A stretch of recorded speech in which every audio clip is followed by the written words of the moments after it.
नमस्ते प्रणाम। हम किरण शर्मा, हम मंजू शर्मा अपना चैनल पर स्वागत कर छी। नमस्ते प्रणाम जते दाई माई दीदी भाजी चाची बहन छे सब बटन के प्रणाम कर छे। सब बटन प्यार आशीर्वाद दिल खोल के दियो, और हिम्मत दिया, शक्ति दिया जो हम सब और आगा बढ़ी। एहना सपोर्ट करते रहे से हम आगा बढ़त रहबे। अहाँ सब भूल जेबे तो हम सब झूल जेबे।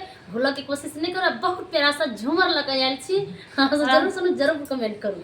नहीं तो कहो इतनी शक्ति हमें देना दाता, मन का विश्वास कमजोर हो ना। अहाँ सब विश्वास नहीं तोड़ू और हमरा सबके आगा बढ़ाओ और प्यारा आशीर्वाद देते रहो ही ना।